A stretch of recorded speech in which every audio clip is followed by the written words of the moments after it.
Alors on a été chercher un réglage de courbe. Vous avez peut-être vu qu'il y avait un réglage luminosité-contraste qui était disponible dans la liste. N'utilisez pas ça, c'est foireux. Pourquoi? Parce que le réglage des courbes permet de faire plus. Vous pouvez non seulement régler le contraste avec votre courbe en forme de S ou S inversé, mais vous allez pouvoir aussi faire ceci. Mettre un point ici et mettre un point là. Et ces deux points extrêmes vous permettent de modifier l'intensité des parties sombres et claires. Alors, je teste avec le point extrême ici. Quand je bouge, ça agit principalement sur les parties sombres. Et l'autre va agir principalement sur les parties claires. C'est subtil, hein? Donc, on règle l'intensité des parties claires et sombres comme ça, avec ces deux points extrêmes. N'empêche qu'on peut encore aller bouger les autres points si on veut, hein.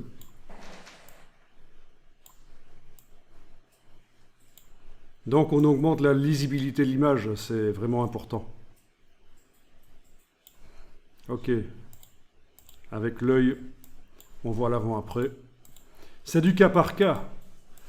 Et alors ce qui est intéressant, c'est que c'est dynamique, on va pouvoir revenir là-dessus. Si on s'est trompé par la suite, on va pouvoir revenir là-dessus, c'est pas un problème.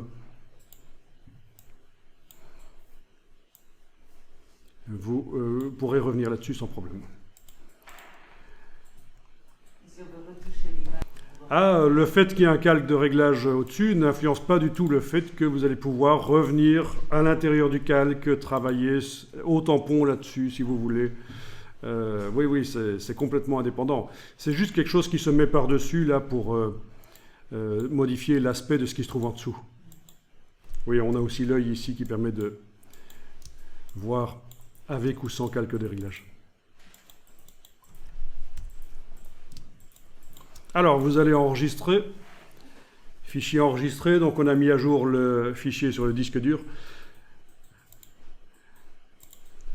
Alors, quelque chose qu'on va faire, c'est recadrer le chien. Je pense que ce serait intéressant de le recadrer. Mais on va faire un recadrage non destructif. Vous allez activer l'outil de recadrage ici. Donc vous zoomez en arrière de manière à voir le cadre de recadrage. Avant de bouger les poignets, vous allez cocher ici l'option supprimer. Non, il faut décocher l'option supprimer les pixels rognés. Comme ça, les pixels qui n'apparaîtront plus seront toujours malgré tout dans l'image. On ne sait jamais si on a besoin de l'image du chien avec ses feuilles un jour. Donc, dans les options de l'outil recadrage, vous avez décoché supprimer les pixels rognés. Vous prenez les poignets et vous englobez le chien. Pas besoin d'aller contre le bord du chien, hein, c'est juste supprimer un peu de la zone inutile autour. Voilà.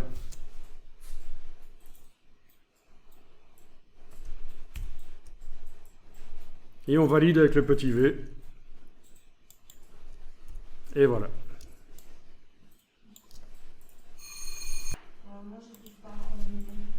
Enregistrer le fichier, fichier enregistré.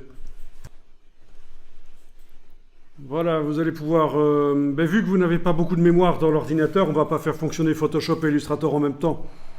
On va quitter Photoshop et on va lancer Illustrator.